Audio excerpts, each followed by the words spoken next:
Praise the Lord. Good evening. Yesukristu వారి అత్యున్నతమైన నామంలో, కీర్తింపదగిన నామంలో మీ అందరికీ ఈ రాత్రి వేళ శుభాలు ప్రకటిస్తున్నాను. మనం ప్రతి సాయంకాలం ఈ విధంగా దేవుని పాద సన్నిధిలో చేరి ఆయన దివ్య వాక్కులు వినడానికి ప్రభు మనకు అనుగ్రహిస్తున్న కృపను బట్టి మనం నిజంగా ప్రభువుని స్తుతింపబద్ధులమై ఉన్నాం. కేవలం దేవుని ఆత్మ నడిపింపు ద్వారా ప్రకటన గ్రంథాన్ని మీ అందరికీ అర్థమయ్యే రీతిలో ప్రకటించాలని దేవుడు మాకు ఇచ్చిన తలంపును బట్టి, నడిపింపును బట్టి నేను కూడా ప్రభువుని స్తుతిస్తున్నాను. మీ ఆసక్తిని చూస్తూ ఉంటే నాకు చాలా సంతోషం కలుగుతుంది. ఇలాంటి విషయాలు మరి మేము వినడం చాలా సంతోషంగా ఉందండి. దేవుని గురించిన వివరాలు, చారిత్రాత్మక సత్యాలు, ఆధ్యాత్మిక విశ్లేషణలు. నేను కేవలం చరిత్ర చెప్పేసి ముగించట్లా, వాటిల్లోంచి మనం నేర్చుకునే పాఠాలు ఏంటో కూడా చెప్పి మెసేజ్ని ముగిస్తున్నాను. కాబట్టి ఖచ్చితంగా ఈ మెసేజ్ల ద్వారా మీరందరూ ఆధ్యాత్మిక దీవెన పొందాలనేది నాకు ఆలోచన. ఒక 30 క్లాసెస్ అంటే ఆల్రెడీ 3 క్లాసెస్ అయినాయి. 3 రోజులు మనం వర్తమానాలు విన్నాం. ఇంకొక 27 డేస్. ఈ 30 రోజుల్లో ప్రకటన గ్రంథాన్ని నేను ముగించాలని ఆశపడుతుంది. ఎందుకంటే ఒక్కొక్క అధ్యాయాన్ని ఒక రోజుతో ముగించడానికి కొన్ని సందర్భాల్లో అవకాశం దొరకట్లేదు. అయితే అవకాశాన్ని బట్టి నేను కొన్ని ప్రాముఖ్యమైన విషయాలు మాట్లాడుకుంటూ వస్తున్నాం. కాబట్టి ఒక 30 డేస్ మనం ఈ యొక్క ప్రకటన గ్రంథ ధ్యానాంశాన్ని కొనసాగిద్దాం. దేవుని సేవకునిగా నేను మీకు వాగ్దానం చేస్తున్నాను, ఈ 30 రోజుల యొక్క ప్రకటన గ్రంథ ధ్యానాలు విన్న తర్వాత మీ ఆలోచన విధానంలో, మీ యొక్క ఆధ్యాత్మిక జీవితంలో ఒక పెను మార్పులు మీరు అనుభవించాలనేది నాకు ఆలోచన. ఎందుకోసం అంటే కడవరి దినాల్లో, ఎండ్ టైమ్స్లో ఏం జరగబోతుంది, ఒక విశ్వాసికి అనుగ్రహించబడే మహిమ ఎలాంటిది, ఇంకో మాటలో చెప్పాలంటే నువ్వు పొందుకున్న రక్షణ ఎంత గొప్పదో ఈ ప్రకటన గ్రంథం ద్వారా మనం తెలుసుకుంటే, రక్షించబడిన వారు ఏ విధమైన సురక్షితమైన ప్రాంతాల్లో ఉండబోతున్నారు అనేది మనం తెలుసుకున్నప్పుడు నిజంగా మనం ప్రభువును స్తుతిస్తాం. ఎందుకోసం అంటే అనుదినం మనం ఉదయాన్నే లేచిన తర్వాత దేవుని స్తుతించే అంశాల్లో చాలా ఉన్నాయి.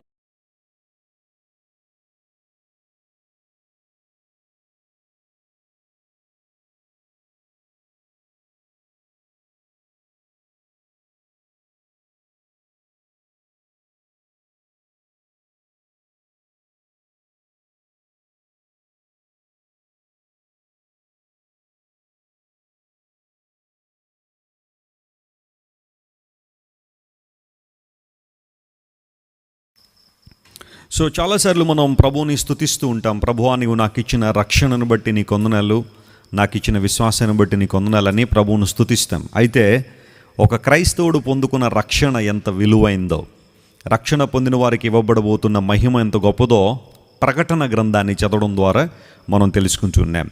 సో నిన్నటి దినం మనం మొదటి అధ్యాయంలో యోహాను గారు యేసు ప్రభువును చూసిన స్వరూప దర్శనాన్ని ఆలోచన చేశాం. సో ప్రభు ఒక న్యాయమూర్తిగా, ఒక న్యాయాధికారిగా, క్రీస్తు న్యాయపీఠం ఎదుట అనే మాట పౌలు గారు వాడారు. కాబట్టి సో యేసు ప్రభును ఒక సుప్రీం జడ్జిగా మనం చూస్తున్నాం. సో ఆయన తీర్పులు ఎలా ఉంటాయి, ఆయన వర్డిక్ట్స్ ఎలా ఉంటాయి అనేది, ఎంత విలువగా ఉంటాయి, ఎంత పదునుగా ఉంటాయి అనేది గతించిన రోజు మనం విన్నాం. ఆయన కళ్ళు అగ్ని జ్వాలలు అని గతించిన రోజు మొదటి అధ్యాయంలో మనం చూసాం. అంటే ఆయన కన్నులకు మరుగైంది ఏది లేదు, ఆయన అందరినీ చూస్తున్నాడు, అన్ని పరిస్థితులను ఆయన గమనిస్తున్నారు. ప్రియులారా, ఈరోజు మనం చాప్టర్ 2 ప్రారంభించబోతున్నాం, 2వ అధ్యాయం. వాస్తవానికి నేను గతించిన సంవత్సరంలో 7 సంఘాల గురించిన వివరాలు ఇదే ఛానల్లో, జాన్ వెస్లీ మినిస్ట్రీస్ అనే ఛానల్లో గతించిన సంవత్సరం బైబిల్ స్టడీ నిర్వహించాను. చాలామంది దాన్ని ఫాలో అయ్యారు, చూశారు. ఒకవేళ మీరు చూడకపోతే మా టెక్నికల్ టీం ఇప్పుడు ఈ మీరు చూస్తున్న ఈ లైవ్ లింక్ డిస్క్రిప్షన్లో ఆ 7 సంఘాల గురించి నేను ఇచ్చిన వర్తమానాలు అందులో లింక్స్ పెడతారు, వాటిని కూడా చూడండి. అయితే నేను ఇప్పుడు ఈ పరిస్థితిలో నేను మీతో చెప్పాలనుకునే విషయం ఏంటంటే, లాస్ట్ టైం మనం సంఘాల గురించిన ఆలోచన చేసినప్పుడు ఒక్కొక్క సంఘము ఆ మైనర్ ఏషియాలో, చిన్న ఆసియాలో ఉన్న ఆ 7 సంఘాలు అసలు వాటి యొక్క భౌగోళిక పరిస్థితులు ఏంటి, అక్కడ నెలకొన్న చారిత్రక అంశాలు ఏంటి, అక్కడ ఎలాంటి వ్యక్తులను లేదా ఎలాంటి దేవతలను ఆరాధన చేస్తుండేవారు, దేవుడు ఈ మాట ఎందుకు చెప్పాడు, ఆ మాట ఎందుకు చెప్పాడని చాలా క్లియర్గా మొదటి శతాబ్ద కాలంలో 7 సంఘాల యొక్క స్థితిగతుల్ని గతించిన సంవత్సరం బైబిల్ స్టడీలో చెప్పాను. ఇప్పుడు మరలా వాటన్నిటిని టచ్ చేయాలని నేను అనుకోవట్లేదు. కానీ ఒక్కొక్క రోజు మనం ఆ సంఘము చరిత్రలో ఎక్కడ మనకు కనబడితే ఆ టైం లైన్ ఏంటి చూడండి. బైబిల్లో కొన్ని ప్రవచనాల యొక్క స్ట్రక్చర్ ఎలా ఉంటుందంటే, దేవుడు కొన్ని ప్రవచనాలు ఇచ్చినప్పుడు అది ఆ టైంకి ఆ సమయంలో లేదా కొద్ది దినాల్లో కొద్ది సంవత్సరాల్లో జరగబోయే విషయాన్ని దేవుడు చెప్పాడు. అట్ ది సేమ్ టైం అదే విషయాన్ని ఎండ్ టైమ్స్ అంటే కడవరి దినాల్లో జరగబోయే విషయాలకు కూడా ప్రవచనంగా దేవుడు మాట్లాడాడు. ఆ స్ట్రక్చర్ బైబిల్లో కొన్ని చోట్ల మనం చూస్తాం. అంటే ఏదైనా ఒక ప్రాఫెసీ రిలీజ్ అయితే అది ఇమ్మీడియట్గా నెరవేరిపోయినట్టుగా చూస్తాం. అదే ప్రాఫెసీ కొంతకాలం తర్వాత మరలా నెరవేరినట్లుగా మరలా మనం చూస్తాం. సో ఇప్పుడు 7 సంఘాలను మనం ధ్యానం చేస్తున్నామంటే, ప్రకటన గ్రంథం 2వ అధ్యాయం 3వ అధ్యాయంలో రాయబడిన 7 చర్చెస్ గురించి మనం ఆలోచన చేస్తున్నామంటే, there is no doubt that was absolutely those churches are real. ఆ సంఘాలు వాస్తవమైనవే. చిన్న ఆసియాలో 7 సంఘాలు వాస్తవమైనవే. దేవుడు అక్కడ పరిస్థితులను దృష్టిలో పెట్టుకొని, అక్కడ మనుష్యులను దృష్టిలో పెట్టుకొని, అక్కడున్న ఆరాధన వ్యవస్థను దృష్టిలో పెట్టుకుని దేవుడు చాలా విషయాలు చెప్పేశారు. అట్ ది సేమ్ టైం ఈ 7 సంఘాలు కూడా ప్రపంచంలో ఉన్న 7 సంఘ కాలములకు సాదృశ్యంగా కనబడుతూ ఉంది. అంటే ఇప్పుడు యేసు ప్రభువారు పరలోక రాజ్యానికి వెళ్ళిపోయిన తర్వాత పెంతెకోస్తు అనే పండుగ రోజున పరిశుద్ధాత్మ దేవుడు సంఘం మీదకి వచ్చినప్పుడు క్రొత్త నిబంధన సంఘం ప్రారంభించబడింది. అక్కడి నుంచి మరల సంఘము ఎత్తబడేంత వరకు, దాన్ని ఇంగ్లీష్లో ర్యాప్చర్ అంటారు, సంఘం ఎత్తబడేంత వరకు ఆ టైంని మనం 7 కాలాలుగా విభజిస్తే ఒక్కొక్క కాలానికి ఈ ఒక్కొక్క సంఘం ఒక అద్భుతమైన ఉదాహరణగా నిదర్శనంగా కనబడుతూ ఉంది. సో గతించిన సంవత్సరం నేను అప్పటి కాలంలో ఆ సంఘాలు ఎలా ఉండేవి, వాటి విధానాలు ఏంటి అని ధ్యానం చేశాను. ఈ టైంలో అంటే ఇప్పుడు రెవల్యూషన్ మనం స్టార్ట్ చేసాం కాబట్టి ఈ టైంలో ఆ ఒక్కొక్క సంఘము సంఘ చరిత్రలో, చర్చ్ హిస్టరీలో ఎక్కడెక్కడ ఆ సంఘానికి సంబంధించిన దాఖలాలు, ఉదాహరణలు లేదా ఆ సంఘపు ఉనికి కనబడుతుందో నేను తెలియజేస్తాను. ఈసారి అందరూ జాగ్రత్త వినండి. చాలా హిస్టారికల్ ఫ్యాక్ట్స్తో, చారిత్రాత్మకమైన ఆధారాలతో మనం ఇప్పుడు ఎక్కడున్నాం, అసలు టైం లైన్లో ఈ రోజున మనం ఈ వాక్యం వింటున్న మనం, ఈ 21వ శతాబ్దంలో ఉన్న మనం అసలు చర్చ్ టైం లైన్లో ఎక్కడున్నాము అనే విషయాన్ని మీకు చాలా క్లియర్గా ఈ సంఘాలను ఉపయోగించి మీతో మాట్లాడాలని నేను కోరుతున్నాను. దానికి ముందుగా లీనార్డ్ రావెన్హిల్ అనే ఒక దేవుని సేవకుడు, ప్రపంచ ప్రఖ్యాతిగాంచిన దైవజనుడు చెప్పిన ఒక మాటను మీ ముందు ఉంచాలని కోరుతున్నాను. ఈయన 1907వ సంవత్సరం నుండి 1994 వరకు భూమి మీద బ్రతికారు. అంటే ఒక మాటలో చెప్పాలంటే ఈయన చూడగానే నాకు ఒక పిక్చర్ గుర్తొస్తుంది. అదేనో తెలుసా, గండ్రగొడ్డలి అనే పిక్చర్ గుర్తొస్తుంది. ఈయన ప్రసంగాలు కానీ, ఈయన మాటలు కానీ, ఉద్యోగాన్ని గురించిన వివరాలు కానీ ఈయన రాసినట్టుగా చాలామంది రాలేకపోయారు అనేది మనందరం ఒప్పుకోవాల్సిన సత్యమే. వై రివైవల్ టారీస్, ఎందుకు ఉద్యోగం ఆలస్యం అవుతుంది అనే పుస్తకం రాశాడు ఈయన. I strongly recommend to read that book. ఆ పుస్తకాన్ని మీరు అందరూ చదవాలని కోరుతున్నాను. ఎక్కడ దొరికితే అక్కడ చదవండి. ఉద్యమం ఎందుకు ఆలస్యం అవుతుంది, లీనార్డ్ రావెన్హిల్ అని ఆయన రాసిన ఒక అద్భుతమైన పుస్తకం. ఆయన ఏమంటారంటే, బుక్ ఆఫ్ రెవల్యూషన్ గురించి ఆయన ఒకసారి మాట్లాడుతూ, the last words of Jesus to the church in revolution were repent. ప్రకటన గ్రంథంలో ప్రాముఖ్యంగా 7 సంఘాలను గురించిన మనం ఆ అనుభవాలను చదివినప్పుడు, ఆ చరిత్రను చదివినప్పుడు దేవుడు సంఘాలతో చెప్పాలనుకుంటున్న మాట ఏంటో తెలుసా? రిపెంట్, పశ్చాత్తాపపడండి, సిద్ధపడండి, క్రీస్తు ప్రభు రాకడ కొరకు సిద్ధపడండి, నిత్య రాజ్యం కొరకు సిద్ధపడండి. అలా సిద్ధపడాలంటే ఒక వ్యక్తి ఖచ్చితంగా మారు మనసు పొందాలి. మారు మనసు పొందకుండా, రక్షణ పొందకుండా ఏ ఒక్కరు కూడా ప్రభుతో ఉండలేరు, నిత్య రాజ్యంలో ఉండలేరు. పరలోక రాజ్యం ఒక వ్యక్తి వెళ్ళాలంటే అతనికి కావాల్సింది అతనుకున్న డబ్బు కాదు, హోదా కాదు, చదువు కాదు, రూపం కాదు, లోక సంబంధమైన అనుభవాలు ఏవి కాదు. కేవలం రక్షణ, మారు మనస్సు, ప్రభు కొరకు జీవించడం, ఇలాంటి విషయాలు. రావెన్హిల్ గారు ఏమంటారంటే, బైబిల్ గ్రంథంలో దేవుడిచ్చిన చిట్ట చివరి వర్తమానం అంటే ఏదైనా ఉంది అంటే సంఘాలకు అది రిపెంటెన్స్ గురించి ఆయన మాట్లాడారు. నూతన పరచబడండి, మారు మనసు పొందండి, రక్షణ పొందండి అని దేవుడు చెప్పాడని ఈ రావెన్హిల్ అనే దేవుని సేవకుడు ఒక్కసారి ప్రకటన గ్రంథం గురించి ఆయన మాట్లాడాడు. ఒకసారి ఈ మ్యాప్ మనం చూద్దాం. చూడండి, మోడర్న్ డే టర్కీ, ఈ రోజున టర్కీ అనే దేశం టర్కీ అనే దేశం, ఇస్తాన్బుల్ అనే ఆ పదం మీరు ఎక్కువగా వినుంటారు. సరే, టర్కీ అనే ఆ దేశంలో ఇప్పుడు ఉన్న భౌగోళిక పరిస్థితుల్లో పూర్వదినాల్లో ఆ 7 ప్రాంతాలు ఉన్నాయి. వాటినే 7 సంఘాలు అని రెవల్యూషన్ చాప్టర్ 2లో మనం చూస్తాం. మరలా చెప్పుకుంటున్నాం. ఎఫెసు, స్ముర్ణ, పెర్గము, తుయతైర, సార్దీసు, ఫిలదెల్ఫియా, లవోదికియా, ఈ 7 సంఘాలు. ఈ పేర్లు మీరు ఈజీగా గుర్తుపెట్టుకోవచ్చు. ఎందుకోసం అంటే 7 పదాలే కదా, పెద్ద కష్టం ఏం కాదు. ఒకవేళ సాధన చేయండి, పర్వాలేదు, అవి వస్తాయి. సో ఈ 7 సంఘాలు కూడా రియల్ చర్చెస్. అవి ఊహాత్మకంగానో లేకపోతే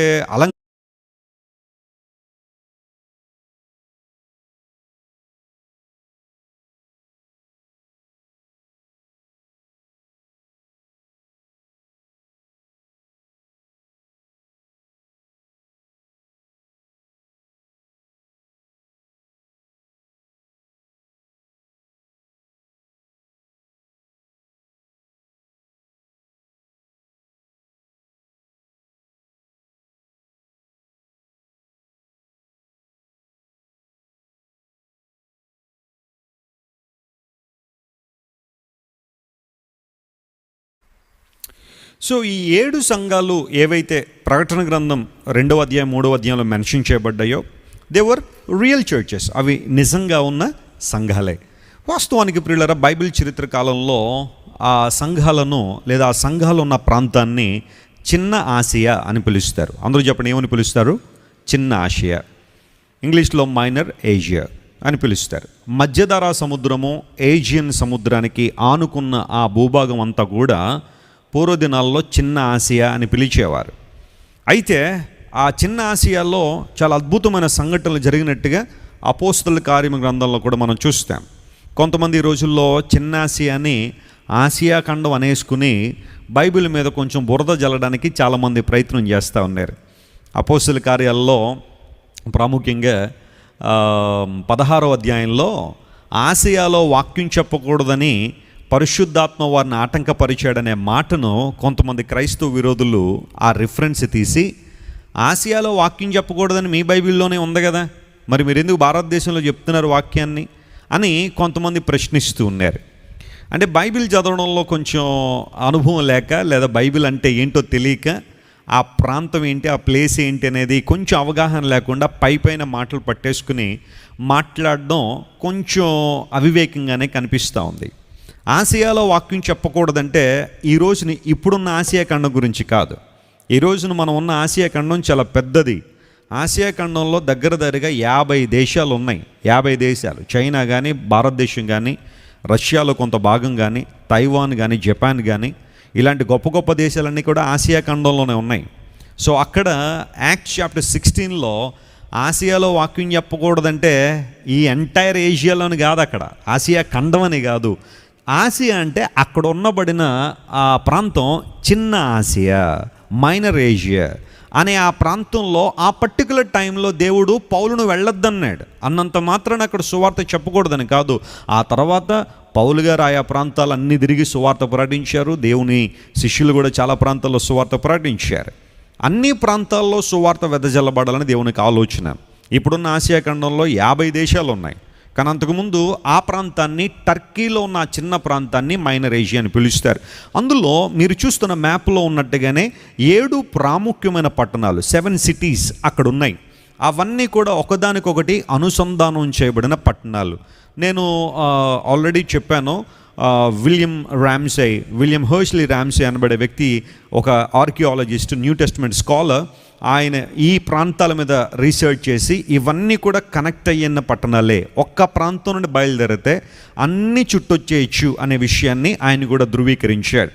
అలాంటి సందర్భంలో ప్రియులారా, ఈ 7 సంఘాలు ప్రపంచంలో ఉన్న సంఘ చరిత్రను 7 భాగాలుగా విభజిస్తూ మనకు కొన్ని పాఠాలు నేర్పిస్తున్నాయి.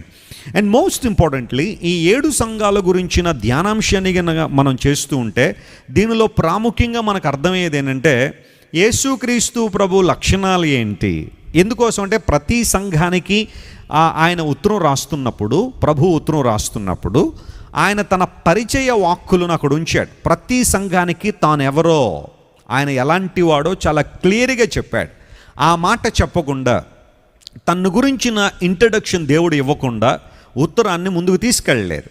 అంటే ఇప్పుడు 7 సంఘాల గురించిన ధ్యానాంశాన్ని మనం చేస్తున్నామంటే we learn about our loving saviour Jesus Christ more accurately. ఆయన తన గురించి తాను చెప్పుకున్న ఆ పరిచయ వాక్కులను కూడా మనం గమనిస్తాం. ఒక చిన్న అసైన్మెంట్ మీకు ఏంటంటే, ఆ 7 సంఘాలకు ఒక్కొక్క సంఘం ప్రారంభంలో దేవుడు తన గురించి తాను ఏం చెప్పుకున్నాడు అనేది ఒకసారి మీరు పరిశీలన చేసి ఏదైనా నోట్ పుస్తకంలో రాయండి. యేసు ప్రభు ఎవరు అని కనుక ప్రశ్నించుకుంటే ఆయన తన గురించి తాను చెప్పుకున్న విషయాలు అక్కడ క్లియర్గా మనం చూస్తాం. అందును బట్టి ఈ 7 సంఘాలు కూడా యేసుక్రీస్తు ప్రభు యొక్క దైవత్వాన్ని, ఆయన గొప్పతనాన్ని రుజువు చేస్తున్నాయి లేదా తెలియచేస్తున్నాయి. ఈ ధ్యానాంశాలని మనం గుర్తించాలి. ఒకసారి ఈ మ్యాప్ మీరు చూడండి, ఈ డయాగ్రామ్, ఈ పిక్చర్ మీరు చూస్తే యేసు ప్రభు వారు కలువరి శిలువలో మరణించారు. మరణించిన తర్వాత 50 రోజులకి పెంతుకోస్త్ అనే పండుగ వస్తుంది. పస్కా పండుగ నుండి 50th డే పెంటకోస్ట్. ఆ పెంతుకోస్త్ అనే పండుగ రోజున పరిశుద్ధాత్మ దేవుడు సంఘం మీదకి వచ్చారు లేదా సంఘముతో ఉండడానికి వచ్చారు. ఆయన ఎప్పటి వరకు పరిశుద్ధాత్మ దేవుడు మనతో ఉంటారంటే సంఘము ఎత్తబడేంత వరకు కూడా, ర్యాప్చర్ జరిగేంత వరకు కూడా పరిశుద్ధాత్మ మనతోనే ఉంటారు. Indwelling of the holy spirit and fulfilling of the holy spirit happens until the day of rapture. Rapture జరిగేంత వరకు, సంఘం ఎత్తబడేంత వరకు కూడా పరిశుద్ధాత్మ మనతో ఉంటారు. ఇప్పుడు ఆ డయాగ్రామ్లో మీరు చూస్తున్నట్టుగా పరిశుద్ధాత్మ దేవుడు పెంతెకోస్తు రోజున సంఘం మీదకి రావడం ద్వారా క్రొత్త నిబంధన సంఘం ప్రారంభించబడితే, అక్కడ నుంచి యేసు ప్రభువారు తిరిగి వచ్చే ఆ రోజు లేదా దానికి ముందు జరగబోయే ర్యాప్చర్ అనేది ఏదైతే ఉందో, ఆ టైం లైన్ ఏదైతే ఉందో, ఆ కాల గమనం ఏదైతే ఉందో దాన్ని మనం 7 భాగాలుగా చేస్తే, ఇప్పుడు ప్రకటన 2-3 అధ్యాయాల్లో రాయబడిన ఒక్కొక్క సంఘము ఈ టైం లైన్లో ఒక్కొక్క టైంని లేదా ఒక్కొక్క కాలాన్ని, ఒక్కొక్క చరిత్రను మనకు జ్ఞాపకం చేస్తాయి. ఈ సందర్భంలో నా ప్రయత్నం అదే, ఏ సంఘం ఈ చరిత్రలో ఏ సమయాన్ని జ్ఞాపకం చేస్తూ ఉంది. ఎందుకోసం అంటే ఇప్పటికి సంఘ స్థాపన జరిగి ఆల్రెడీ 2000 సంవత్సరాలు అయిపోయింది. యేసు ప్రభువారు మరణించి ఆయన పరలోక రాజ్యానికి వెళ్ళిపోయిన తర్వాత పెంతెకోస్తు పండుగ రోజున సంఘం స్థాపించబడి ఇప్పటికీ సంఘ చరిత్ర కంటిన్యూ అవుతూనే ఉంది. సంఘ చరిత్ర ఎప్పటిదాకా కంటిన్యూ అవుతుందంటే సంఘము ఎత్తబడేంత వరకు, ర్యాప్చర్ జరిగేంత వరకు చర్చ్ హిస్టరీ అనేది కొనసాగుతూనే ఉంటుంది. అఫ్ కోర్స్ ఈ రోజున మనం 2021 సంవత్సరం జూన్ మాసంలో ఉన్నాం. ఇది కూడా సంఘ చరిత్రలో భాగమే. దేవుని సంఘములో ఏమేమి జరుగుతున్నాయి అనేది దేవుని దగ్గర ఈ సంఘ చరిత్ర అనేది ఉంది. అయితే ర్యాప్చర్ జరిగేంత వరకు కూడా, సంఘం ఎత్తబడేంత వరకు కూడా సంఘ చరిత్ర కొనసాగుతున్నప్పుడు ఈ ప్రకటన గ్రంథంలో రాయబడిన 7 సంఘాల్లో కూడా ఈ కాలగమనంలో, ఈ టైం లైన్లో ఒక్కొక్క సమయాన్ని రిఫ్లెక్ట్ చేస్తున్నాయి లేదా మనకు తెలియచేస్తున్నాయి అనే విషయాన్ని మీరు గుర్తించాలి. జాగ్రత్తగా గమనించండి. 7 సంఘాల వివరణ, వాటి యొక్క చారిత్రక ఆధారాలు, చరిత్రలో వాటిని ఎక్కడ చూద్దాము అన్న దానికి ముందుగా అసలు వాట్ ఈజ్ చర్చ్, అసలు సంఘం అంటే ఏంటి? ఎందుకోసం అంటే దేవుడు చాలా క్లియర్గా చెప్పాడు యోహానికి, ఈ ఉత్తరాలన్నీ కూడా సంఘపు దూతకు వ్రాయుము అని దేవుడు చాలా క్లియర్గా చెప్పాడు. మన యోహాను ఆ ప్రకటన గ్రంథాన్ని 1వ అధ్యాయం చివరి వచనం చదివితే ఆ మాటలు అక్కడ ఉంటాయి. అంటే దేవుడు ఒక్కొక్క సంఘాన్ని దేవుడు తన దృష్టిలో పెట్టుకుని ఈ మాటలు రాస్తున్నప్పుడు అసలు చర్చ్ అంటే ఏంటి? What is meant by church? What does it mean to be called as church members? దేవుని సంఘ బిడ్డలము, మేము దేవుని సంఘ బిడ్డలము అని మనం పిలుచుకుంటున్నామంటే అసలు సంఘం అంటే ఏంటి? ప్రపంచంలో చాలా సంఘాలు ఉంటాయి. ఈరోజు మన భారతదేశంలో ఎన్ని సంఘాలు ఉన్నాయి అని లెక్క పెడితే అమ్మో కొన్ని లక్షల సంఘాలు ఉండొచ్చేమో. అంటే కేవలం నేను క్రైస్తవ సంఘాల గురించే కాదు, చాలామంది బోల్డ్ సంఘాలు పెట్టుకున్నారు కదా. మొన్న ఈ మధ్యన ఎవరు వాట్సాప్లో ఫోటో పంపించారు, పశ్చిమ గోదావరి జిల్లాలో ప్రాంతంలో భార్యా బాధితుల సంఘం అని పెట్టాడు ఒక ఆయన. చెప్పండి ఏ సంఘం అంటది? భార్యా బాధితుల సంఘం. అంటే భార్యల ద్వారా టార్చర్ చేయబడుతున్న వాళ్ళందరూ కూడా ఒక సంఘముగా ఫామ్ అయి వాళ్ళ బాధలు కష్టాలు ఇవన్నీ కూడా పంచుకుని ఒకరినొకరు ప్రోత్సహించుకుని ధైర్యం చెప్పుకోవడానికి ఒక సంఘం, దానికి ఒక రిజిస్ట్రేషన్ నంబరు, మళ్ళీ దానికి మీటింగ్లు, కాన్ఫరెన్సులు ఇవన్నీ జరుగుతూనే ఉన్నాయి. ఎన్నో సంఘాలు ప్రపంచంలో ఉండొచ్చు, కానీ what is the special in Christian church? Why Christian church is so unique in the history? ప్రపంచ చరిత్రలో క్రైస్తవ సంఘము ఎందుకు చాలా ప్రాముఖ్యమైనది, ఎందుకు చాలా విశిష్టమైనది? అసలు సంఘం అంటే ఏంటి? ఎవరు సంఘాన్ని స్థాపించారు?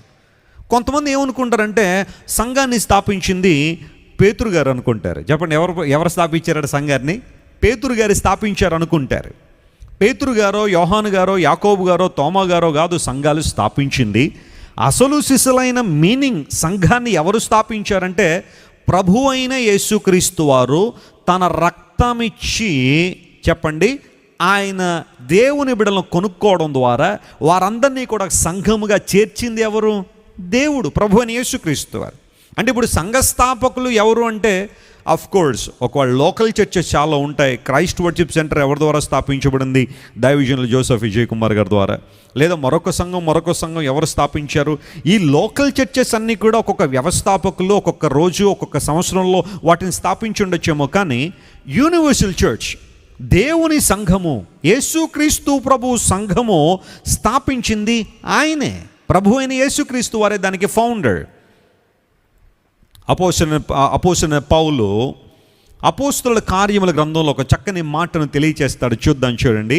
Acts chapter 20 and verse 28.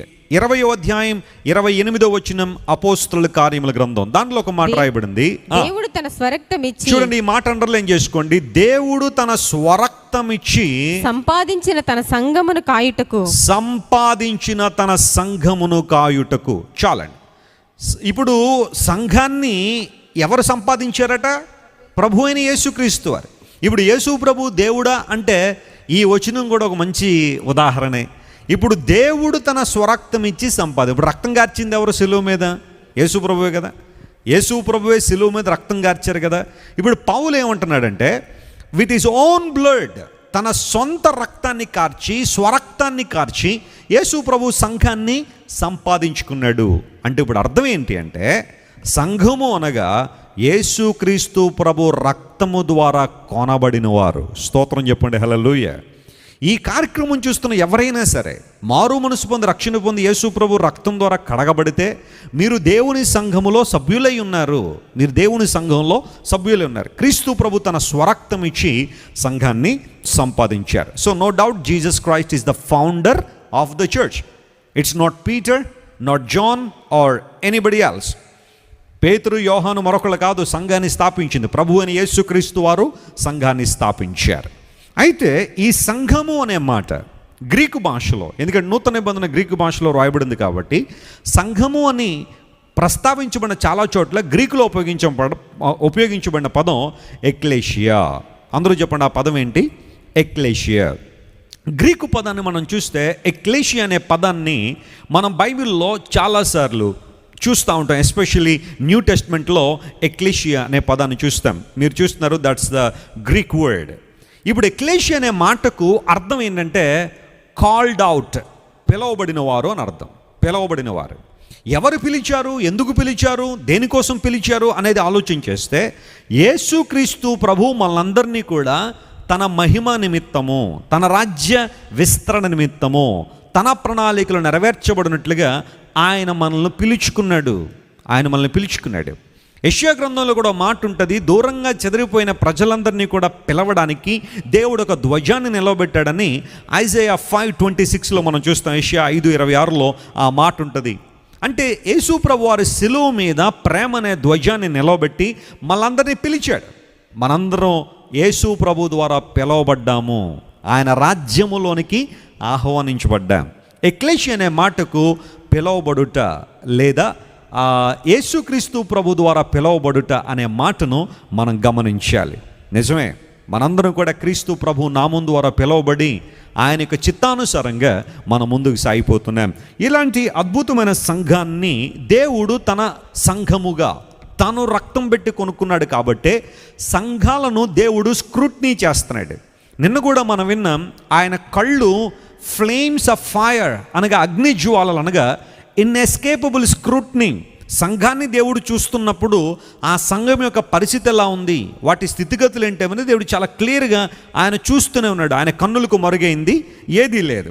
అయితే ఇప్పుడు అపోస్తలుడైన పౌలు ఎఫెసీ సంఘానికి ఒక ఉత్తరం రాస్తూ మొదటి అధ్యాయంలో క్రీస్తు ప్రభు ద్వారా సంఘములో చేర్చబడిన వారి ప్రివిలేజెస్ అన్నీ కూడా అక్కడ రాసుకుంటూ వచ్చాడు. మీరు జాగ్రత్తగా ఈ మీటింగ్ అయిపోయిన తర్వాత లేదా వర్తమానం అయిపోయిన తర్వాత ఎఫెసీయులకు రాసిన పత్రిక 1వ అధ్యాయం కూడా చదవండి. దానిలో సంఘానికి ఉన్న 3 ప్రాముఖ్యమైన విషయాలు అపోస్తలుడైన పౌలు మెన్షన్ చేశాడు. అదేంటంటే మొట్టమొదటిగా మనందరం కూడా దేవుని చేత ఏర్పరచబడ్డాము. వీఆర్ చోజన్ బై గాడ్ అనే మాటను మనం చూస్తాం. ఎఫెసీయులకు రాసిన పత్రిక 1వ అధ్యాయం 4వ వచనం నుండి 7వ వచనం వరకు మనం చదివితే ఆ మాట మనం చూస్తాం. జగత్తుకు పునాది వేయబడక మునుపే క్రీస్తు ప్రభు మనల్ని ఏం చేశారు?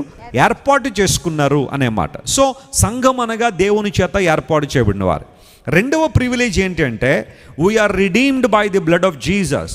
యేసుక్రీస్తు ప్రభు రక్తము ద్వారా మన పాపముల నుండి మరియు అపరాధముల నుండి మనం విడుదల పొందాం. We are redeemed by the blood of Jesus. పితృపారంపర్యమైన వ్యర్థ ప్రవర్తన విడిచిపెట్టినట్లుగా మనం వెండి బంగారం వంటి క్షయమైన వస్తువుల చేత విమోచింపబడలేదు, కానీ యేసుక్రీస్తు ప్రభు నిర్దోషమైన గొర్రెపిల్ల రక్తం వంటి క్రీస్తు రక్తము ద్వారా మీరు విమోచింపబడ్డారని మీరు ఎరుగరా? పేతురు గారు మాట్లాడిన మాట అది. సో మనందరం కూడా యేసు ప్రభు రక్తము ద్వారా విమోచింపబడ్డాం.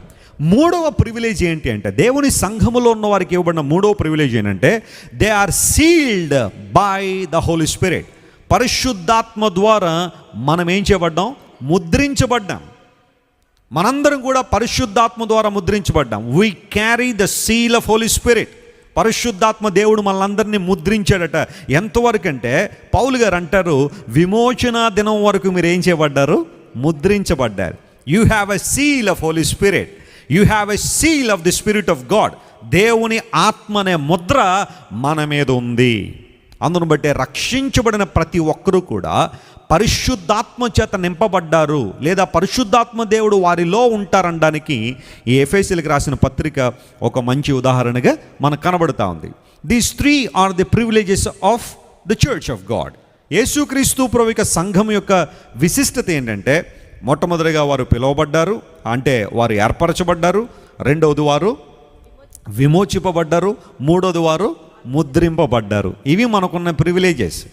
కొంతమంది అడుగుతుంటారు, ఏమండి మీ సంఘంలో మెంబర్గా జాయిన్ అవుతానండి, నాకేమైనా ప్రివిలేజెస్ ఉంటాయండి? పుట్టినరోజుకి ఏమైనా కేక్ పంపిస్తారండి ఇంటికి?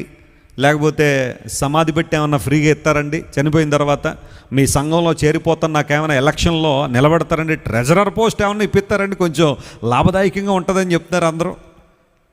సంఘంలో ఉంటే ఇవి కాదు ప్రయోజనాలు. ఒక కేకును సమాధి పెట్టిను ట్రెజరర్ పోస్టు కాదమ్మా. జాగ్రత్త వినో. దేవుని సంఘములో ఉన్న వారి ప్రివిలేజెస్ ఏంటో తెలుసా? You are chosen by God to do something extraordinary for God, and you are redeemed by the blood of Jesus, and you are sealed by the Holy Spirit. ఇక్కడ కూడా ట్రినిటీని మనం చూస్తాం. త్రిత్వమైన దేవుని యొక్క ఆధిక్యతలన్నీ కూడా మనం అక్కడ చూస్తున్నాం. ఇలాంటి సంఘము, దేవదేవుడు ఆ సంఘాన్ని ఉద్దేశించి ప్రకటన 2-3 అధ్యాయాల్లో 7 సంఘాల గురించి మాట్లాడాడు. నేను ఒక్కొక్కసారి ఆ సంఘానికి ఒక టైటిల్ ఇచ్చేస్తాను. చూడండి, మనం 7 సంఘాలకు ఒక టైటిల్ మనం పెడితే ఆ టైటిల్స్ ఏంటో మనం చూద్దాం. రాసుకునే వాళ్ళు రాసుకోవచ్చు. 7 churches in the book of Revelation, especially chapter 2 and 3. మొట్టమొదటి సంఘం ఎఫెసు సంఘము. దానికి మనం పేరు పెట్టే ఒక పేరు ఏంటంటే a church left its first love. అందును బట్టే లవ్లెస్ చర్చ్ అని మనం పేరు పెట్టచ్చు. ప్రేమ లేని సంఘం అనే పేరు దానికి పెట్టచ్చు. ఎఫెసు సంఘము మనం ప్రకటన గ్రంథం 2వ అధ్యాయంలో చూస్తాం. ప్రారంభ సంఘం అది. దానికి దేవుడు పెట్టిన పేరు, లేకపోతే ఆ మాట అంతా మనం చదివినప్పుడు, ఆ కాంటెక్స్ట్ అంతా మనం చదివినప్పుడు మనం పెట్టే పేరు ఏంటంటే లవ్లెస్ చర్చ్, ప్రేమ లేని సంఘం. రెండవ సంఘం స్ముర్ణ అనే సంఘం. స్ముర్ణ అనే సంఘం, దానికి మనం పెట్టే పేరు పర్సిక్యూటెడ్ చర్చ్, హింస పొందిన సంఘము, శ్రమ నొందిన సంఘము, ఏ చర్చ్ అండర్ ప్రెషర్. సో స్ముర్ణ అనే సంఘానికి మనం పెట్టే పేరు హింస పొందిన సంఘము అనే పేరు పెట్టచ్చు. మూడవ సంఘం ప్రియులారా పెర్గమాస్, పెర్గము అనే సంఘం. దానికి మనం పెట్టే పేరు ఏంటంటే ది కాంప్రమైజింగ్ చర్చ్, రాజీ పడిపోయిన సంఘం, రాజీ పడిన సంఘం అని మనం దానికి పేరు పెట్టాలి. పెర్గము అనే సంఘానికి ఒక టైటిల్ ఇవ్వాలంటే రాజీ పడిన సంఘం, ది కాంప్రమైజింగ్ చర్చ్. ఆ తర్వాత తుయతైరా అనే సంఘం. ఆ సంఘానికి మనం పెట్టే పేరు ఏంటంటే ఎ టాలరెంట్ చర్చ్, సహించిన సంఘము అనే పేరు పెట్టచ్చు. ఎ టాలరెంట్ చర్చ్, సహించిన సంఘము అనే పేరు దానికి మనం పెట్టచ్చు. ఆ తర్వాత సార్దీస్ అనే సంఘం. సార్దీస్ అనే సంఘానికి మనం పెట్టే పేరు ఏంటంటే ఎ డెడ్ చర్చ్, చచ్చిపోయిన సంఘం. చచ్చిపోయిన సంఘం, ఏ డెడ్ చర్చ్. ఆ తర్వాత ఫిలదెల్ఫియా అనే సంఘం. ఫిలదెల్ఫియా అనే సంఘానికి పెట్టగలిగిన పేరు ఏంటంటే ఏ ఫెయిత్ఫుల్ చర్చ్, విశ్వాసం కలిగిన సంఘం, ఏ ఫెయిత్ఫుల్ చర్చ్. చివరిగా లవోదికియా అనే సంఘం, లవోదిసియా ఇంగ్లీష్లో.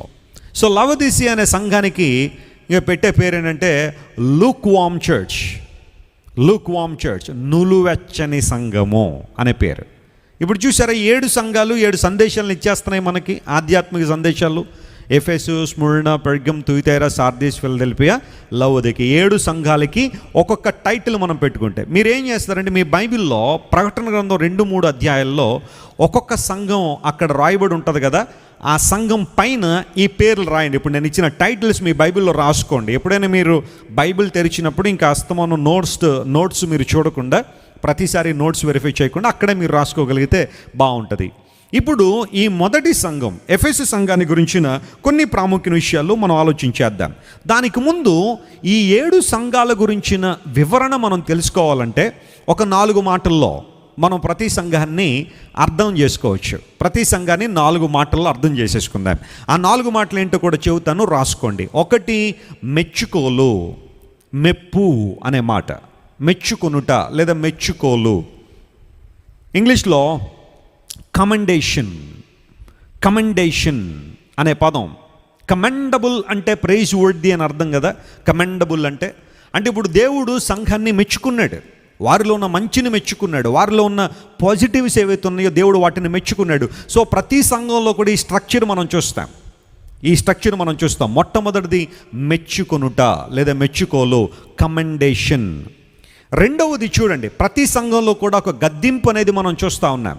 దాన్ని కాండమ్నేషన్ అనగా గద్దింపు. దేవుడు వారిని గద్దించాడు కొన్ని విషయాల్లో, అది కూడా మనం చూస్తాం. మూడవది జాగ్రత్త చూడండి, ఉపదేశము,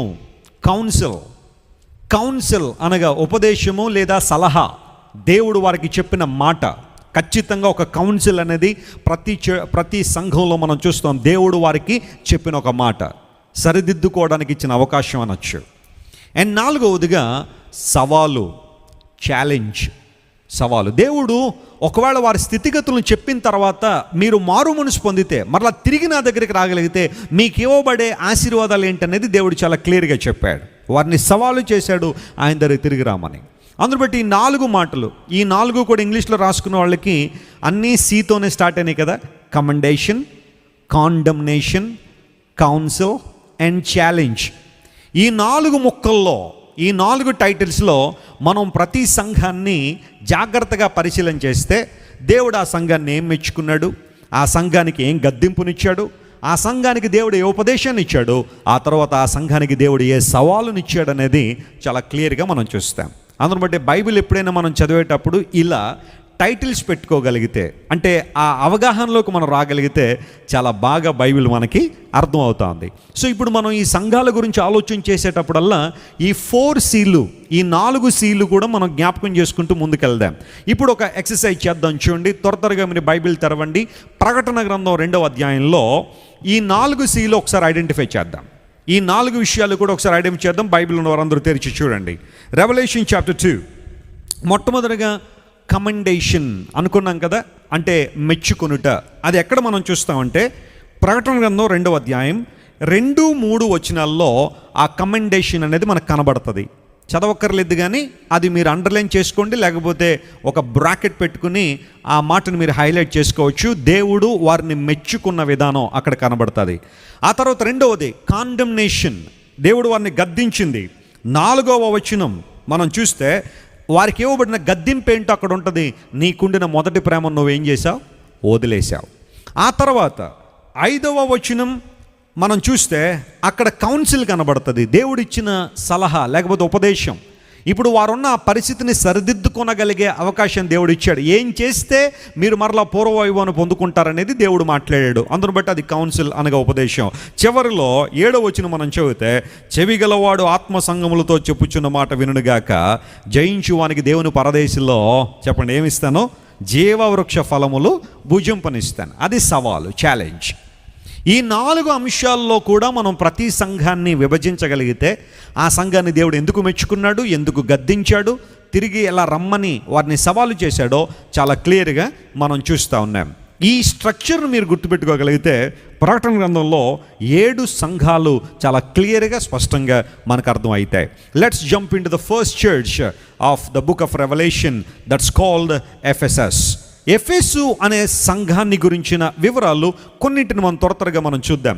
మనం ఆల్రెడీ ఒక టైటిల్ మనం పెట్టాం కదా, ద లవ్లెస్ చర్చ్, ప్రేమ లేని, ప్రేమహీనమైన సంఘము అని దానికి మనం పేరు పెట్టచ్చు.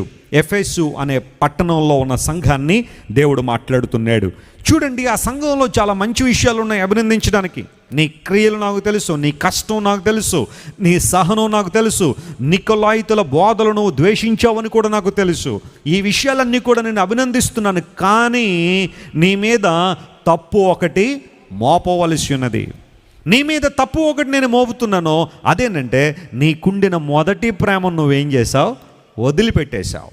మొదటి ప్రేమను వదిలిపెట్టావని దేవుడు ఆ సంఘాన్ని గద్దించాడు. దానిలో ఉన్న తప్పును దేవుడు బయట పెట్టాడు. గత రోజు మనం విన్నాం, ఆయన కన్నులు అగ్ని జ్వాలల వంటి కన్నులు కాబట్టి ఆయన ప్రతి ఒక్కరి గురించి ఏదైనా చెప్పారు అంటే చాలా క్లియర్గా, స్పష్టంగా ఆయన ఇచ్చే వర్డిక్ట్ అనేది చాలా ప్యూర్గా ఉంటుంది, పరిశుద్ధంగా ఉంటుంది, స్పష్టంగా ఉంటుంది అనే విషయం గతించిన రోజు మనం విన్నాం కదా. అందును బట్టి దేవుడు తన సంఘంలో మంచినంతా కూడా పొగిడేసి వారిలో ఉన్న బలహీనతలు ప్రక్కకి నెట్టేసేయాలని దేవుడు అనుకోవాలా. ఆ బలహీనతను కూడా దేవుడు ఎత్తి చూపాడు. ఎందుకోసం తెలుసా? ఆ బలహీనతను మనందరం ఏం చేసుకోవాలని, సరి చేసుకోవాలని. డాక్టర్ గారి దగ్గరికి వెళ్ళాం, ఒంట్లో బాగోక డాక్టర్ గారు చూసి, అంత బాగున్నావమ్మా, నువ్వు పర్ఫెక్ట్గా ఉన్నావమ్మా, అంత బాగున్నామంటే, మరి డాక్టర్ గారు అంత బాగుంటే మరి నాకు నొప్పి వస్తుంది ఎందుకండి, అంత బాగుంటే ఎందుకండి నాకు నొప్పి వస్తుందండి, ఇబ్బంది వస్తుందని అడుగుతాం. ఏ డాక్టర్ అయినా సరే తన దగ్గరకు వచ్చిన ఒక రోగముతో వచ్చిన వ్యక్తిని చూసినప్పుడు యాజ్ ఇట్ ఈజ్గా ఆ శరీరంలో ఎలాంటి ఇబ్బందులు ఉన్నాయో వాటిని ఏం చేయాలా, చెప్పాలా. ఒకవేళ అలా చెబితే ఆ పేషెంట్ అప్పటికప్పుడే గుండెకి చచ్చిపోతాడని కనుక అనుకుంటే అతని సంబంధికులనైనా పిలిచి ఏం చెప్తాడు లోపలికి, అమ్మ మీ డాడీ పరిస్థితి ఇలా ఉంది, మీ మమ్మీ పరిస్థితి ఇలా ఉంది, పరిస్థితి బాగాలేదు అసలు, వాళ్ళకి చెప్తే ఏమవుతారని చెప్పి మీకు చెబుతున్నామని ఒక మంచి డాక్టర్ ఒక వ్యక్తిని డయాగ్నోస్ చేసినప్పుడు చాలా క్లియర్గా ఎక్కడ సమస్య ఉంది, ఎక్కడ ఇబ్బంది ఉంది అనేది క్లియర్గా చెప్పాలి, చెబుతాడు కూడా. ఇప్పుడు దేవుని దగ్గర సంఘాన్ని పెట్టినప్పుడు, ఎఫెసు సంఘాన్ని పెట్టినప్పుడు అభినందించడానికి చాలా ఉన్నాయి, కానీ అభినందించి మాత్రమే దేవుడు వదిలిపెట్టలేదు.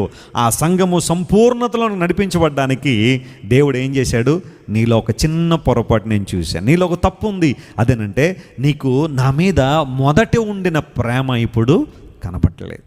ప్రియ తమ్ముడు, చెల్లి, ప్రియ అక్క, అన్న, వినొకసారి. ఎఫెసు సంఘము నుండి మనం నేర్చుకోవాల్సిన ఆధ్యాత్మిక పాఠం ఏంటో తెలుసా? ఒకవేళ నీలో చాలా చాలా మంచి పనులు చాలా ఉన్నాయి, కాదంటలేదు. నువ్వు బాగా పాటలు పాడుతున్నావు, బాగా ప్రసంగాలు చెబుతున్నావు, బాగా దేవుని కోసం పరిచర్య చేస్తున్నావు, బాగా దేవుని కోసం ఇస్తున్నావు, దేవుని కోసం నడుస్తున్నావు, దేవుని కోసం అన్నీ చేస్తున్నావు. కానీ ఏదో ఒక లోపం బహుశా నీలో ఉందేమో. అదేంటో తెలుసా? నీకున్న మొదటి ప్రేమను నువ్వు వదిలిపెట్టేసావా? ఈరోజు నువ్వు సవాలు చేయబడుతున్నావు. ఆ మొదటి ప్రేమను నువ్వు తిరిగి పొందుకోకపోతే, ఆ మొదటి ప్రేమలో తిరిగి నాటబడకపోతే నువ్వు దేవుని రాజ్యంలో జీవవృక్ష ఫలములు నువ్వేం చేయలేవు, భుజింపలేవో. బైబిల్ చాలా క్లియర్గా సెలవిస్తున్నమాట. ఎఫెసు సంఘాన్ని దేవుడు ఈ విధంగా హెచ్చరిస్తూ వారికి ఒక మార్గాన్ని కూడా ఉపదేశించాడు. ఆ పతనావస్థలోంచి బయటికి రావడానికి దేవుడు ఒక ఉపదేశాన్ని కూడా ఇచ్చాడు. యేసు ప్రభు ఎందుకు మంచి దేవుడో తెలుసా? ఆయన కేవలం నీలోని ఫాల్ట్స్ మాత్రమే వెతకలేదు, ఆ ఫాల్ట్స్ను నువ్వు ఎలా విడుదల పొందగలవో కూడా చెప్పారు. దేవుని నామమున స్తోత్రం కలుగును గాక. Our God is not only the fault finder, but he gives you a solution to come out of that problem or fault. యేసు ప్రభు నీకు ఒక పరిష్కారాన్ని, ఒక మార్గాన్ని కూడా ఆయన చూపిస్తా ఉన్నాడు. నీకున్న మొదటి ప్రేమను నువ్వు వదిలిపెట్టేసావేమో. ఈ రాత్రి ఎఫెసు సంఘంతో దేవుడు మాట్లాడుతున్నమాట, లవ్లెస్ చర్చ్.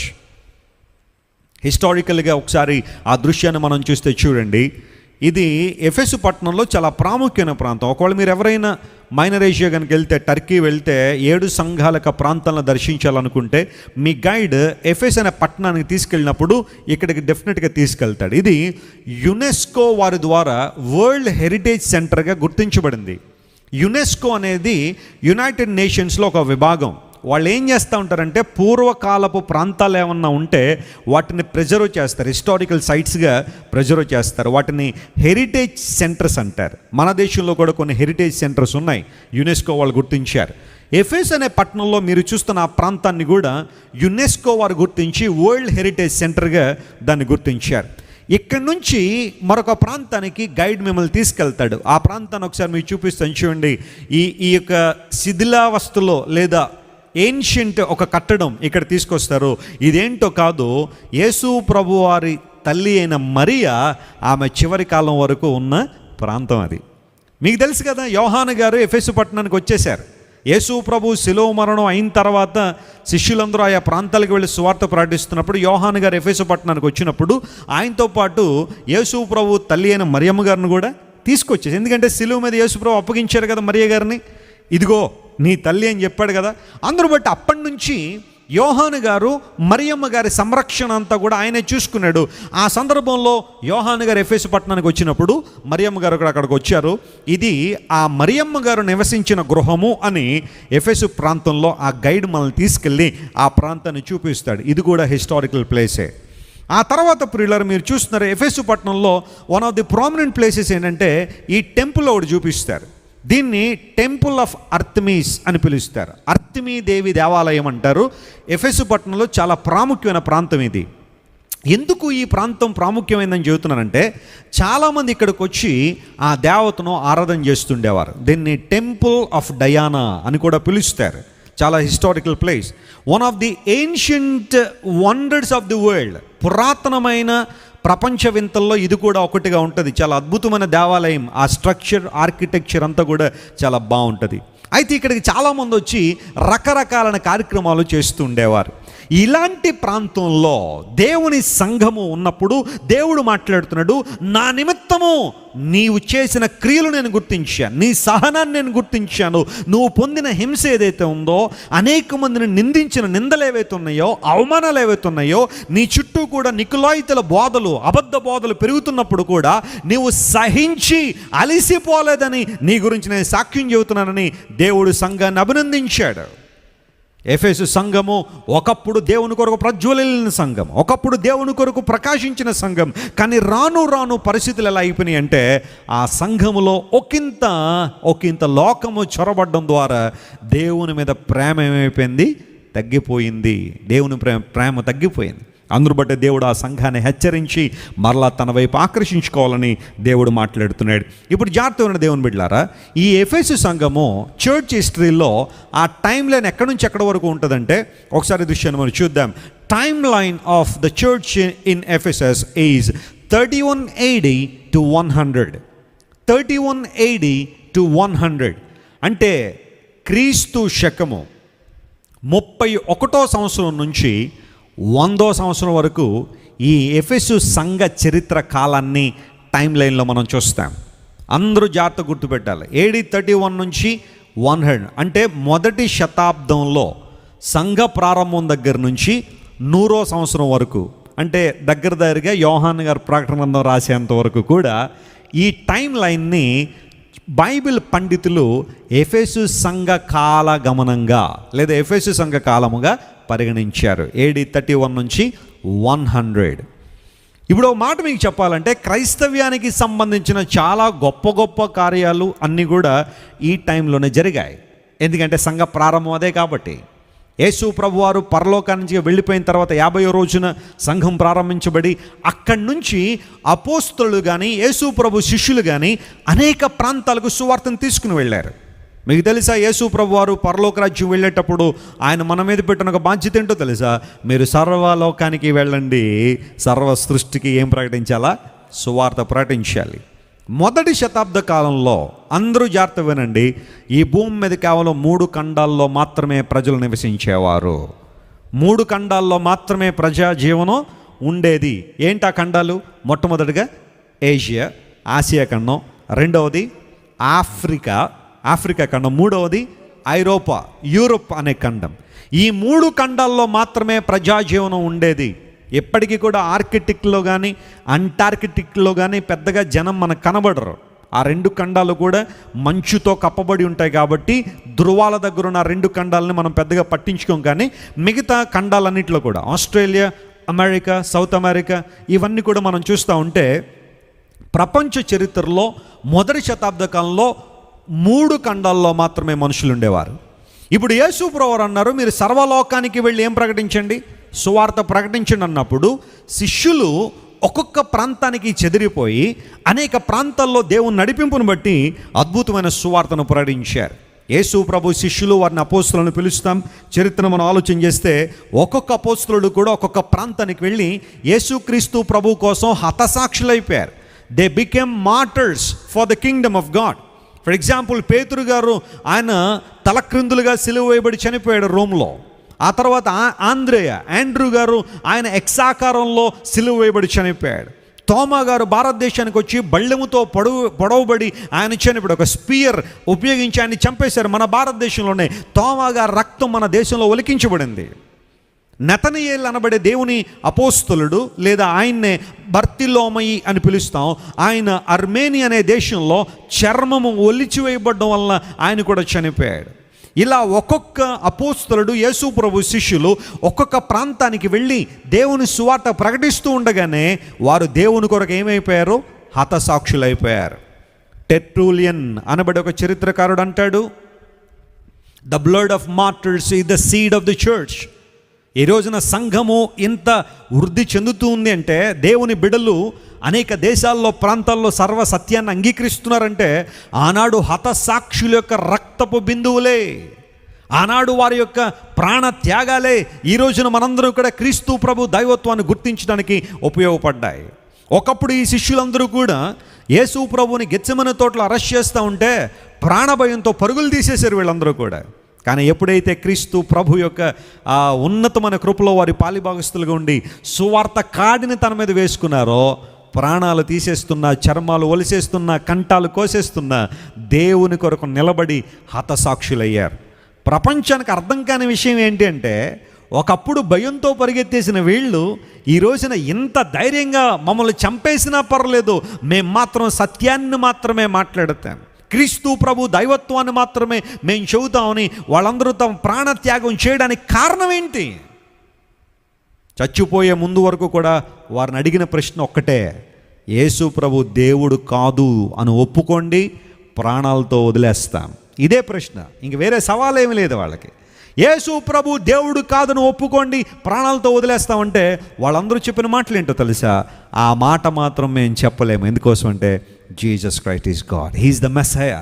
ఆయనే రక్షకుడు, లోక రక్షకుడు, ఆయనే క్రీస్తు. పాత నిబంధనల లేఖనాలు, ప్రవచనాలు ఎవరి గురించి అయితే చెప్పాయో ఆయనే ప్రభు అని యేసు ఆయన శిలువలో కార్చిన రక్తము ద్వారా, ఆయన మరణాన్ని జయించి తిరిగి లేవడం ద్వారా దేవుడుగా రుజువు చేయబడ్డాడు. కాబట్టి ఆయన కొరకు మేము చనిపోవడానికైనా సిద్ధంగానే ఉన్నాం. యేసు ప్రభు పునరుత్థానం జరగలేదని వాదించే కొంతమంది ఏమంటారంటే, శిష్యులు యేసు ప్రభు దేహాన్ని తీసుకెళ్ళి ఎక్కడో దాచిపెట్టేశారు అని వాదిస్తారు. బాడీ స్టోలెన్ అనే ఒక థియరీని తీసుకొచ్చారు. బాడీ స్టోలెన్ అంటారు దాన్ని. అంటే యేసు ప్రభువునంట శిష్యులు ఆ దేహాన్ని తీసుకుని వెళ్ళిపోయి ఎక్కడో చోట దాచిపెట్టేశారట. దాచిపెట్టేసి, అందరూ వినండి, మా ప్రభు తిరిగి లేచాడు. ఎందుకంటే మరి ప్రభు చెప్పాడు కదా, నేను 3వ రోజున తిరిగి లేస్తానని. ఇప్పుడు కనుక ఆయన తిరిగి లేవలేదంటే ఆయన పరువు పోద్ది. కాబట్టి మనం యేసు ప్రభు దేహాన్ని ఎక్కడో చోట దాచిపెట్టేసి ఆయన తిరిగి లేచాడని చెప్పేద్దామని అనుకున్నట్ట వీళ్ళు యేసు ప్రభు దేహాన్ని దాచిపెట్టేసి ప్రపంచం అంతా తిరిగి యేసు ప్రభు తిరిగి లేచాడని చెప్పారట. ఒకవేళ అదే వాస్తవం అనుకుంటే, ఇప్పుడు పేతురు గారిని పట్టుకున్నారు, తలక్రిందులుగా సిలువ వేస్తూ ఉన్నారు. నేను ఎందుకు సిలువ వేస్తానో తెలుసా? యేసు ప్రభు తిరిగి లేచాడని చెప్తున్నావు కాబట్టి అంటే, ఊరుకోండి, ఆయన ఎక్కడ తిరిగి లేచాడండి? నేనే ఆయన దేహాన్ని పట్టుకుని, తల దగ్గర నేనే పట్టుకున్నాను ఆయన్ని. ఆయన పట్టుకుని వెళ్ళి అదిగో పలానా చోట్లో దాచిపెట్టేసాం. ఈ మాత్రం దానికి చంపేస్తారా మమ్మల్ని? ఈ మాత్రం దానికి మా కంటలు కోసేస్తారా మీరు? ఆయన దేహం అక్కడ ఉందని చెప్పుండేవాడా కదా? ఒక అబద్ధం కోసం ఎవరైనా చనిపోతారా? జరగని విషయం కోసం ఎవరైనా చనిపోతారా? అలా ఒకళ్ళిద్దరూ చనిపోయారంటే పోనీ వాళ్ళకి ఏదో మతి భ్రమించి చనిపోయారు అనుకుంటే, శిష్యులందరూ కూడా యోహాను తప్ప యేసు కొరకు హతసాక్షులయ్యారంటే వారు నమ్మిన విశ్వాసం, వారు నమ్మిన సత్యం కోసం ప్రాణాలు అవడానికైనా సిద్ధపడ్డారు. కారణం ఏంటో తెలుసా? వారు చెబుతున్న అబద్ధం కాదు. Jesus rose again from the dead. He died for all of us. మనందరి కోసం చనిపోయారు. సో అపోస్తులందరూ కూడా వివిధ ప్రాంతాల్లో దేవుని కొరకు ఏమైపోయారు? హతసాక్షులు అయిపోయారు. ఆ తర్వాత ప్రియులరా, రోమన్ చరిత్ర కాలంలో రోమన్ సామ్రాజ్యపు అధినేత నీరో అనబడేవాడు వచ్చాడు. ఒకసారి అతను చూడండి.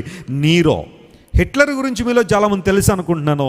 హిట్లర్ ఓ మాటలో చెప్పాలంటే మోర్కా నెంబర్ 1 అంటే హిట్లర్కి టైటిల్ ఇవ్వచ్చు అనమాట. మనం మోర్కా నెంబర్ 1 అనే ఒక అవార్డు ఏమన్నా ఉంటే అది అడాల్ఫ్ హిట్లర్కి ఇవ్వచ్చు. జర్మనీ నియంత 6 లక్షల మంది యూదుల్ని చంపేశాడు. 6 మిలియన్ జ్యూస్ గ్యాస్ ఛాంబర్లో పెట్టి చంపేశాడు వాళ్ళని. యూదులు మాత్రమే కాదు, రెండవ ప్రపంచ యుద్ధ కాలంలో 1939 నుండి 45 వరకు జరిగిన యుద్ధ కాలంలో 5,90,00,000 మంది చచ్చిపోయారండి. 5,90,00,000 మంది. వాళ్ళందరూ చనిపోవడానికి ప్రధాన కారణం మాత్రం అడాల్ఫ్ హిట్లరే. ఆ 5,90,00,000లో 60 లక్షల మంది యూదులు కూడా ఉన్నారు. ఇంకా వాళ్ళని వీళ్ళని లేదు, అందరినీ చంపిపడేసే ఆ ప్రక్రియ చాలా భయంకరమైన వినాశనం జరిగింది. అంటే అందరినీ హిట్లరే చంపాడని అంటలేదు, కానీ ఆ యుద్ధంలో అతని ద్వారా ప్రారంభించబడిన యుద్ధంలో 5,90,00,000 మంది చనిపోయారు. $2,091 బిలియన్ ఆస్తి నష్టం జరిగింది అప్పుడే. ఎప్పటికీ కూడా దాని ఛాయలు, రెండో ప్రపంచ యుద్ధ కాలపు ఛాయలని మనం చూస్తున్నామే. అంటే మన తరంలో మనకు తెలిసి అడాల్ఫ్ హిట్లర్ ఎంత మూర్ఖుడైతే, మొదటి శతాబ్ద కాలంలో నీరో అనబడే ఆ చక్రవర్తి మోర్కా నెంబర్ 1 అన్నమాట. ఇతను గొంతుక గాడిద గొంతుకులాగా ఉండేదట. అంటే మాట్లాడితే అసలు ఎవరో వినసొంపుగా ఉండేది కాదు. అలా అని చెప్పి ఇతని గొంతుకు అంత దారుణంగా ఉందని చెప్పి మొదటి శతాబ్ద కాలంలో తన పాలనలో ఎవరైనా మంచిగా పాటలు పాడేవాళ్ళు ఉంటే, మంచిగా స్వరం ఉన్న వాళ్ళు ఉంటే వారిని పిలిచి కంటాలకు వచ్చేవాడట. ఎందుకంటే నాకన్నా బెటర్ వాయిస్ ఎవరికి ఉండడానికి వీల్లేదు. అంత భయంకరమైన వ్యక్తి నీరో. అంత మాత్రమే కాదు, రోమా నగరం చూడడానికి బాగా పాతదైపోయింది. కొత్త నగరం కట్టాలంటే మరి ఇప్పుడు దీన్ని కాల్చేయాలని చెప్పి రోమా నగరానికి నిప్పంటించేసి తన మేడ మీద ఫిడెల్ వాయించుకుంటూ కూర్చున్నాడు నీరో. ఫిడెల్ వాయిస్తూ ఉంటే అందరూ వచ్చి అడిగారు. ఆ కాలంలో రోమా నగరం అట 7 రోజులు కాలిందట. చెప్పండి, ఎన్ని రోజులు కాలింది? Can you imagine? A whole city was burned up for 7 days. 7 రోజులు ఆ పట్టణం అంతా కాలిపోతుంటే అందరూ నీరో దగ్గరికి వచ్చి అడిగారు, ఏంటి నువ్వు చేసిన పని? నీ మూర్ఖత్వానికి రోమా పట్టణాన్ని కాల్చేసావు, మా ప్రాంతాలు మా ఇళ్ళన్నీ కాలిపోయినాయి, ఏంటి సంగతి అంటే, ఇప్పుడు ప్రజల యొక్క ఆ భయంకరమైన అసహనం నుండి తప్పించుకోవడానికి నీరో చెప్పిన మాట ఏంటో తెలుసా? నేను కాదు ఈ పని చేసింది, క్రైస్తవులు చేశారు. క్రైస్తవులే మీ పట్టణాన్ని లేదా మన పట్టణాన్ని కాల్చేశారు, కాబట్టి మీకు ఓపుకుంటే వాళ్ళని కాల్చిపోరేయండి అన్నాడు. క్రీస్తు శకం 64వ సంవత్సరంలో ఒక భయంకరమైన హింస దేవుని బిడ్డలకు చెలరేగినప్పుడు, can you imagine dear friends, పేతురు గారు ఆ హింసలోనే చనిపోయారు. అపోసిన పౌలు కూడా నీరో కాలపు హింసలోనే ఆయన కూడా ప్రాణాలు కోల్పోయారు. నీరో చక్రవర్తి సమయంలోనే పౌలు మహాశయుడు కూడా తన ప్రాణాన్ని కోల్పోయాడు. ఈరోజు మనం ఇటలీ వెళ్తే ఒకసారి ఈ దృశ్యాన్ని మీరు చూడండి. ఈ ప్రాంతాన్ని Papal Basilica of Saint Paul అని పిలుస్తారు. కరెక్ట్గా ఇక్కడే పౌలు మహాశయుడు శిరచ్ఛేదనం చేయబడ్డాడు, బీహెడ్ చేయబడ్డాడు. ఒక మార్బుల్ పిల్లర్ మీద ఆయన తలను పెట్టి ఆ తలను నరికేశారు అపోసిన పౌలు. దానికి ముందే తిమోతి పత్రిక రాస్తున్నాడు, నేను పానార్పణముగా పోయబడుతున్నాను, నేను నా పరుగు కడముట్టించాను, నా విశ్వాసాన్ని కాపాడుకున్నాను, మంచి పోరాటం నేను పోరాడాను. పౌలు గారు చెప్పిన మాట. ఆ తర్వాత పౌలు గారిని రోమా నగరాన్ని తీసుకొచ్చి అక్కడ ఆయన బిహెడ్ చేశారు. పౌలు గారు చనిపోయిన స్థలం. నేను ఇటలీ వెళ్ళినప్పుడు ఈ ప్రాంతాలను చూశాను. పౌలు గారు చనిపోయిన ఈ ప్రాంతం కూడా వెళ్ళాను నేను. ప్రియులారా, ఎందుకు ఈ మాటలు చెబుతున్నాను తెలుసా? ఎఫెసీ సంఘ కాలము 31 నుండి 100 వరకు టైం లైన్ మనం పెట్టుకుంటే ఆ టైం లైన్లోనే ఎన్నో గొప్ప కార్యాలు, సువార్త వ్యాపకం, అనేక ప్రాంతాలకు సువార్త వెదజల్లడంతో పాటుగా దేవుని బిడ్డలైన వారు, శిష్యులైన వారు, అపోస్తలులు చాలామంది తమ ప్రాణాలు సైతం దేవుని కోసం అప్పగించారు. ప్రభు కొరకు నిలబడ్డారు చాలామంది. ఇంకా ఆ తర్వాత మనం చరిత్రను ఆలోచన చేస్తే AD 70, అందరూ చెప్పండి, క్రీస్తు శకము 70వ సంవత్సరం. One of the important years in the history of Jewish history. యూదుల చరిత్రలో AD 70 ఎవరు మర్చిపోరు, 70వ సంవత్సరాన్ని. ఎందుకోసం అంటే ఆ టైంలో యెరూషలేము దేవాలయం యొక్క విధ్వంసం జరిగింది. దాన్ని యేసు ప్రభు వారు ముందుగానే ప్రవచించారు, చెప్పారు. యేసు ప్రభు వారు ముందుగానే ప్రవచించి యెరూషలేము దేవాలయ విధ్వంసం జరగబోతుందని ప్రభువు చెప్పారు. యాజ్ టీజ్గా ప్రభువు చెప్పినట్టుగానే 70వ సంవత్సరంలో టైటస్ అనే ఒక వ్యక్తి, రోమన్ చక్రవర్తి కుమారుడు ఆ టైంలో, టైటస్ అనబడే వ్యక్తి మొత్తం యూదులందరినీ కూడా పరుగులు పెట్టించి చంపేశాడు. మోకాళ్ళలోతు రక్తం బారిందట ఆ టైంలో. కాలువల్లో యెరూషలేము దేవాలయం విధ్వంసం జరిగింది. మీరు చూస్తున్నారు ఇది. ఆనాడు టైటస్ అనబడే వ్యక్తి తన తండ్రితో కలిసి అతడు పరిపాలన చేస్తుండేవాడు. తన తండ్రి పేరు వెస్పాసియన్ ఇద్దరు కలిసి పరిపాలన చేస్తూ యెరూషలేము మీద దండెత్తొచ్చి యూదులందరినీ కూడా కనబడినట్టు నాశనం చేసి పడేశాడు. ఆ టైంలో దేవుని ఆలయం, దాన్ని సెకండ్ టెంపుల్ అంటారు. అందరూ చెప్పండి, దాన్ని ఏమంటారు? సెకండ్ టెంపుల్ అంటారు. మరి ఫస్ట్ టెంపుల్ ఏంటండి అంటే సొలొమోను గారు కట్టింది ఏంటనమాట? First temple. దాన్ని ఎవరు కూల్చేశారు? ఫస్ట్ టెంపుల్ని ఎవరు కూల్చేశారు? బబులోను రాజు, బబులోనీయులు కూల్చేశారు. ఆ తర్వాత 70 సంవత్సరాలు ఇశ్రాయేలీలు యూదులు బానిసలుగా వెళ్ళిపోయినప్పుడు మళ్ళీ తిరిగి వచ్చారు. వాళ్ళు తిరిగి వచ్చిన తర్వాత జెరుబ్బాబెలు, యెహోషువ అనే ఆ ఇద్దరు నాయకత్వంలో మరలా దేవుని మందిరం ఏం చేయబడింది? కట్టబడింది. దాన్నే సెకండ్ టెంపుల్ అంటారు. ఫస్ట్ టెంపుల్ ఏమో సొలొమోను గారి ద్వారా కట్టబడింది, మ్యాగ్నిఫిషియంట్ టెంపుల్. అది దాన్ని కూల్చి పడేస్తే ఆ తర్వాత కాలంలో క్రీస్తు పూర్వం 516వ సంవత్సరంలో, రాసుకోండి డేట్, BC 516, ఆ టైంలో యెహోషువ మరియు జెరుబ్బాబెల్ అనే వాళ్ళు దేవుని మందిరాన్ని మరలా నిలబెట్టారు. దాన్ని సెకండ్ టెంపుల్ అని పిలుస్తారు. అది సొలొమోను గారు కట్టినంత గొప్పగా లేదు, కానీ దేవుడు వాగ్దానం చేశాడు, సైజులను బట్టో లేకపోతే మీరు ఉపయోగించబడిన పదార్థాలను బట్టో గర్వపడాల్సిన అవసరం లేదు, నా మహిమ నేను ఉంచుతానని దేవుడు వాగ్దానం చేశాడు హగ్గయి ద్వారా. అందరూ జాగ్రత్త వినండి ప్రియులారా. ఆ సెకండ్ టెంపుల్ ఏమైతే ఉందో, దినాలు గడుస్తూ ఉన్నాయి, సంవత్సరాలు దొరుకుతూ ఉన్నప్పుడు దాదాపు క్రీస్తు పూర్వం 72వ సంవత్సరంలో హేరోదు మహారాజు అనేవాడు పుట్టాడు. హేరోదు, అతను యూదులను పరిపాలన చేసే రాజుగా ఉన్నాడు. ఆ టైంలోనే యేసు ప్రభు వారు కూడా పుట్టినట్టుగా లేఖనాలు మనం చూస్తూ ఉంటే, అతను ఏం చేశాడంటే యూదులందరిని ఇంప్రెస్ చేయడానికి, వాస్తవానికి అతడు ఒక ఏషావు వంశానికి సంబంధించిన ఎదోమీయుడు. యూదులను ఇంప్రెస్ చేయడానికి మరలా ఈ చర్చ్ని అంతా కూడా, ఈ టెంపుల్ని అంతా కూడా రెనోవేట్ చేశాడు. రీఫర్బిష్ అంటారు దాన్ని.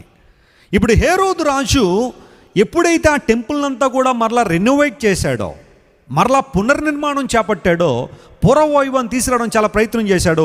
46 సంవత్సరాలు కట్టాడంట దాన్ని. ఎన్ని సంవత్సరాలు? 46. అందును బట్టే హేరోదు గారు దాన్ని మరలా రెనోవేట్ చేశాడు కాబట్టి అప్పటి నుంచి దాన్ని హేరోదు టెంపుల్ అని కూడా పిలిచేవారు. హేరోదు గారు చేశారు కాబట్టి హేరోదు టెంపుల్ అని పిలిచేవారు. అందును బట్టి సెకండ్ టెంపుల్ ఏదైతే ఉందో ఇది పడద్రోయబడుతుందని యేసు ప్రభువు ముందుగానే ప్రవచనం చెప్పారు. చూద్దాం ఆ ప్రవచనం ఎక్కడుందో. అందరూ జాగ్రత్త వినండి, నేను ముగిస్తున్నాను, టైం అయిపోయింది, ఐ నో దాట్. ఒక్క మాట మాత్రం అందరూ జాగ్రత్త వినాలి. లూకా సువార్త దగ్గరికి రండి ఒకసారి. లూకా సువార్త 21వ అధ్యాయం దగ్గరికి వస్తే యేసు ప్రభువు వారు చెప్పిన ప్రవచనాన్ని ఒకసారి మనం చూద్దాం. ఆయన క్లియర్గా చెప్పేశారు. ఆయన AD 30లో ప్రభువు చెప్పిన ప్రవచనం ఇది. 40 సంవత్సరాల తర్వాత ఎలా నెరవేరిందో మనం చూస్తాం. 5వ వచనం, లూకా సువార్త 21వ అధ్యాయం 5వ వచనం. కొందరు ఇది అందమైన రాళ్లతోనూ అర్పితములతోనూ శృంగారింపబడి ఉన్నదని, అందమైన రాళ్లతోనూ అర్పితములతోనూ శృంగారింపబడి ఉన్నదని దేవాలయం గురించి మాట్లాడేసుకుంటున్నారట. ఈ రోజుల్లో కూడా చాలా మంది దేవాలయాల యొక్క గొప్పతనం గురించి మాట్లాడుకుంటుంటారు కదా. అబ్బో మాది ఇంతండి, మాది ఇంత ఖరీదండి, మేము దీంతో కట్టామండి, బంగారం అండి, వెండండి, అదండి ఇదండి అని. అలాగే హేరోదు గారు రెనోవేట్ చేస్తున్న దేవాలయాన్ని గురించి అందరూ మాట్లాడుకుంటున్నారట. అప్పుడు ప్రభు చెప్పిన మాట ఏంటో తెలుసా? ఈ కట్టడములు మీరు చూచుచున్నారే, వాటిలో రాయి మీద రాయి ఉండకుండా అవి పడద్రోయబడే దినములు వచ్చుచున్నవి అని చెప్పారు. So that was the prophecy from the mouth of Jesus. యేసు ప్రభు వారు చెప్పిన మాట, ఈ రాళ్ళన్నీ ఒక రోజున ఏమైపోతున్నాయి? పడద్రోయబడుతున్నాయి. ఆయన చెప్పిన మాట యాజ్ డీజ్గా 40 సంవత్సరాల తర్వాత, ఆఫ్టర్ 40 years, టైటస్ అనే వ్యక్తి, వెస్పాసియన్ అనే రాజు యొక్క కుమారుడు వచ్చి మొత్తం యెరూషలేమును ధ్వంసం చేసి పడేశాడు. దేవాలయాన్ని మొత్తం తుత్తునీలు చేశాడు. రాళ్ళు మీద రాళ్ళు లేకుండా బుగ్గిపాలు చేశాడు దేవాలయాన్ని అంతా కూడా. ఆనాడు యూదులు చాలామంది ఆ భయంకరమైన వధలో చనిపోయారు. గమనించండి ప్రియులారా, మనం రాబోయే క్లాసెస్లో కూడా ఈ లూక్ చాప్టర్ 21 మనం టచ్ చేస్తాము. అయితే ఒక చిన్న ఉదాహరణ చెప్తాను. ఈ 21వ అధ్యాయం లోకాసు వార్తల్లో కొన్ని భాగాలేమో యెరూషలేము విధ్వంసాన్ని గురించి ఉంటాయి, కొన్ని భాగాలేమో అంత్య దినాల గురించి, అంటే యేసు ప్రభు రాకడ గురించి ఉంటాయి. అక్కడ మనం కన్ఫ్యూజ్ అవ్వకూడదు. కొంతమంది అది ఇదే అని కన్ఫ్యూజ్ అయిపోతూ ఉంటారు. యేసు ప్రభు 2 విషయాల గురించి అక్కడ మాట్లాడు. ఒకటి యెరూషలేము దేవాలయ విధ్వంసం గురించి, రెండవది అంత్య దినాల్లో ఆయన రాకడ గురించి ఆయన మాట్లాడారు. ఈ రెండింటిని కూడా మనం జాగ్రత్తగా పరిశీలించాలి. ఆ సందర్భంలో యేసు ప్రభు మాట చెప్పారు. చూడండి, 20వ వచనాన్ని చదువుతున్నాం. లూకాసు వార్త 21వ అధ్యాయం 20వ వచనం. యెరూషలేము దండ్ల చేత చుట్టబడుట మీరు చూడండి, ఎప్పుడైతే యెరూషలేము సీజ్ చేయబడుతుందో, దండ్ల చేత చుట్టబడుట మీరు చూస్తారో, దాని నాశనము సమీపమైనదని మీరు తెలుసుకోండి. అప్పుడు యూదయలో ఉన్నవారు కొండలకు ఏమవ్వాలా? పారిపోవాలి. ఇది యేసుప్రభు ఎప్పుడు చెప్పారో తెలుసా? క్రీస్తు శకము 30వ సంవత్సరంలో చెప్పిన మాట ఇది. మీరు కొండలకు పారిపోవాలి. యూదయలో ఉన్నవారు ఎస్పెషల్లీ వారందరూ కొండలకు పారిపోవాలని యేసు ప్రభు ఒక సూచన అక్కడ చెప్పారు. ఎందుకోసం అంటే యెరూషలేము నాశనం కాబడుతుంది. యూదా చరిత్రలో ఆ రోజు వారందరూ ఆలోచన చేసి వాళ్ళు యోర్దాను అనే ప్రాంతంలో మీరు చూస్తున్న ఈ ప్రాంతానికి తప్పించుకుని వెళ్ళిపోయారు. ఒకసారి ఆ ప్రాంతాన్ని మీరు చూడండి. దాన్ని ఏమంటారంటే పెల్లా అంటారు. అందరూ చెప్పండి, దాని పేరేంటి? పెల్లా కాదు, చెప్పండి ఏంటది? పెల్లా. వాళ్ళందరూ పిల్ల దగ్గరికి వెళ్ళిపోలేదు, పెల్లా అనే ప్రాంతానికి వెళ్ళారు. Look at this place, very important and significant place. ఈ రోజున మనం పెల్లా అనే ప్రాంతానికి వెళితే జోర్డన్లో ఇది ఒక ఆర్కియాలజికల్ సైట్. ఇది అంటే పురాతత్వ శాస్త్రవేత్తలు రుజువుపరిచిన ప్రాంతం, వెరీ సిగ్నిఫికెంట్ ప్లేస్. ఇప్పుడు 1వ శతాబ్ద కాలంలో యూదుల మీదకి భయంకరమైన నాశనం రాబోతుంది అని గ్రహించిన దేవుని బిడ్డలు, అంటే క్రిస్టియన్స్ చాలామంది దేవుని బిడ్డలు ఈ పెల్లా అనే ప్రాంతానికి ఏమయ్యారు అన్నమాట? వాళ్ళు తప్పించుకుని వెళ్ళిపోయారు. ఇది యేసు ప్రభు AD 30లో చెబితే 30వ సంవత్సరంలో వారు వెంటనే ఈ విషయాలు గుర్తించి ప్రభువు చెప్పిన మాటకు లోబడి వారు ఆ వినాశనం నుండి తప్పించబడ్డానికి పెల్లా అనే ప్రాంతానికి వెళ్ళారు. కాబట్టి ఆనాడు టైటస్ వచ్చి యెరూషలేము మీద దండెత్తి వెళ్ళినప్పుడు ఒక్క క్రైస్తవుడు కూడా చనిపోలేదు. దేవుని నామం స్తోత్రం చెప్పండి, hallelujah. That's the important thing that we need to understand. No Christian was killed in that terrible disaster. ఆ భయంకరమైన వధలో ఒక్క క్రైస్తవుడు కూడా చనిపోలే. ఎందుకోసం తెలుసా? వాళ్ళందరూ కూడా యేసయ్య చెప్పిన మాటకు లోబడి ఆ నాశనం రాక మునుపే వారందరూ ఎక్కడికి వెళ్ళిపోయారు? పెల్లా అనే పట్టణానికి వెళ్ళిపోయారు, ఆ ప్రాంతానికి వెళ్ళిపోయారు. అక్కడికి రోమన్ సైనికులు వెళ్ళలేదు, క్రైస్తవులందరూ కూడా బ్రతికిపోయారు. ప్రభునందు ప్రియ దేవుని బిడ్డలారా, what I would like to emphasis tonight, జాగ్రత్తగా వినండి. లూకాసు సువార్త 21వ అధ్యాయంలో ఒక ప్రక్క యెరూషలేము విధ్వంసం గురించి దేవుడు మాట్లాడుతూ దాన్ని యాజ్ టీజ్గా అంత్య దినాల్లో జరగబోయే నాశనాన్ని కూడా యేసయ్య పోల్చాడు. ఇప్పుడు యెరూషలేము విధ్వంసం నుండి దేవుని బిడ్డలు ఎలా తప్పించుకున్నారో తెలుసా?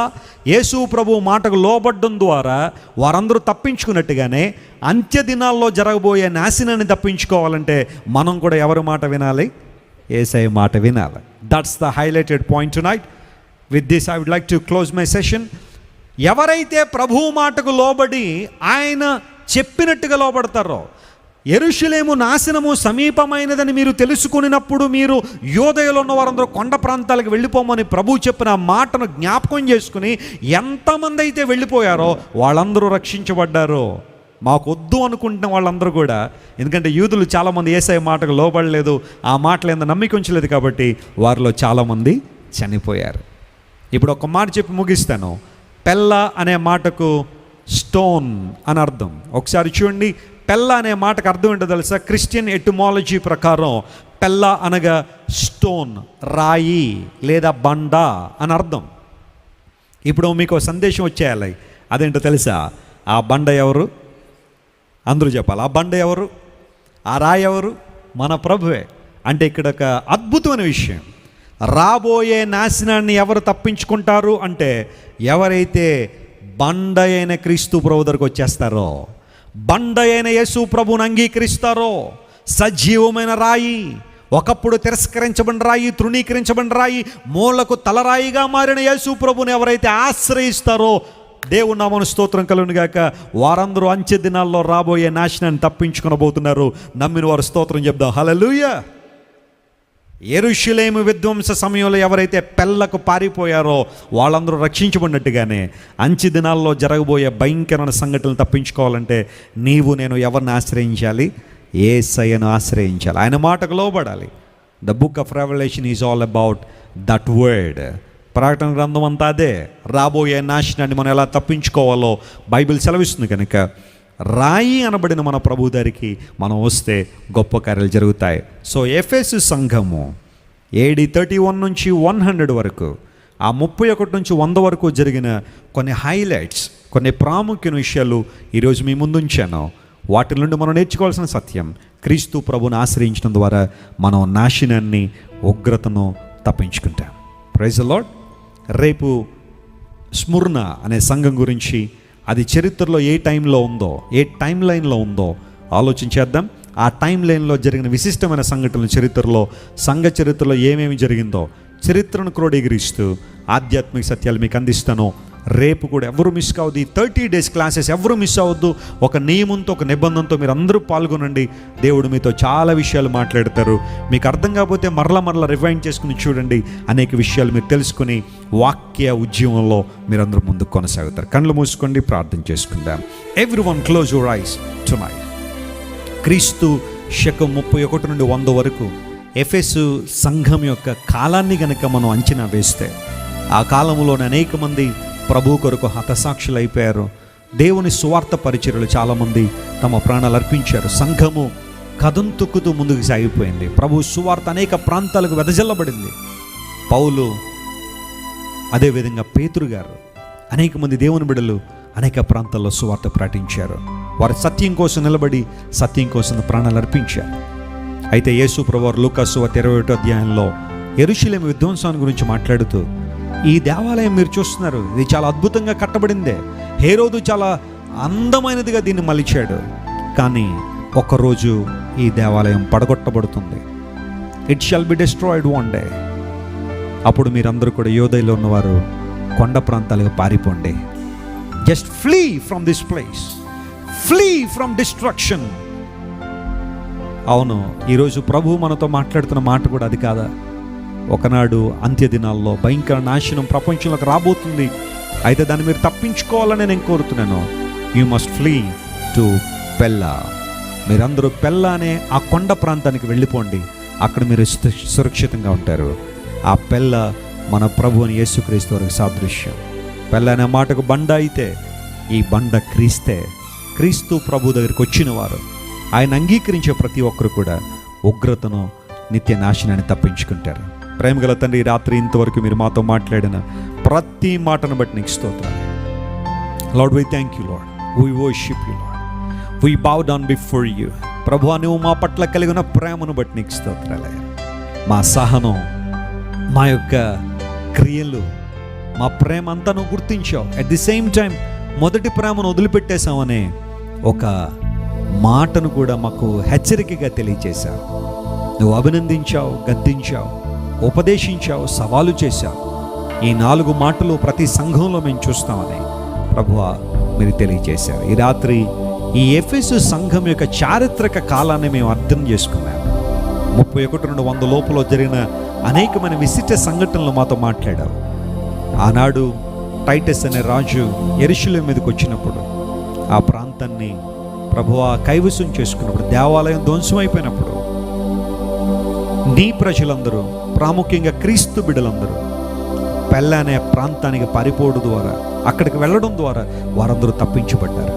అవునయ్యా, నిత్య నాశనం నుండి మేమందరం తప్పించబడాలి అంటే, రాబోతున్న ఉగ్రత నుండి తప్పించబడాలి అంటే మేము నిన్ను ఆశ్రయించాలని రాత్రి మాతో మాట్లాడావు. ఈ వాక్యాన్ని విన్న ప్రతి ఒక్కరిని మీరు బలపరచండి, సమృద్ధి అయిన జీవంతో ప్రతి ఒక్కరు నింపండి నాయన. వాక్య సత్యాలు నేర్చుకున్న ద్వారా అనేక మంది జీవితాల్లో గొప్ప ఆదరణ, ధైర్యము, రక్షింపబడిన వారికి ఇవ్వబడుతున్న మహిమ ఎంత గొప్పదో ప్రకటనలో మేము చూడబోతున్నాం కనుక అందరినీ సిద్ధపరచండి, బలపరచండి. ఎవరైతే అనారోగ్యంతో ఉన్నారో యేసు నామములో వారికి స్వస్థత ప్రకటిస్తున్నాం ప్రభు. నిందల అవమానాల చేత ఎవరైతే కొట్టుమిట్టాడుతున్నారో వారిని కాపాడని, రక్షించండి. ఏ అవసరాలతో ఎవరైతే నీ సన్నిధికి వస్తున్నారో ఫిలిప్పీ 4:19 ప్రకారం ప్రతి అవసరాన్ని మీరు తీర్చండి నాయన. శక్తి గల నీ ఆత్మను ప్రతి ఒక్కరి మీద కుమ్మరించి నీ కార్యాలయందు మేమందరం ఆసక్తి కలిగి ఉన్నట్లుగా సహాయం చేయండి. ఈ పరిచర్యను ప్రేమించి ఈ పరిచర్య కోసం ప్రార్థిస్తూ సహకరిస్తున్న ప్రతి గుప్పిని మీరు నింపండి నాయన, బలపరచండి. ఘనత, మహిమ, ప్రభావం నీకు మాత్రమే చెల్లిస్తూ యేసుక్రీస్తు వారి అత్యున్నతమైన నామం పేరిట అడిగి వేడుకొనిచున్నాము తండ్రి, ఆమేన్, ఆమేన్. తండ్రి, కుమార, పరిశుద్ధాత్మ త్రియేక దేవుని సన్నిధి సదాకాలం మీ అందరికీ తోడయండి. గొప్ప కార్యాలు మీ జీవితంలో జరుగును గాక. ఆమేన్, ఆమేన్.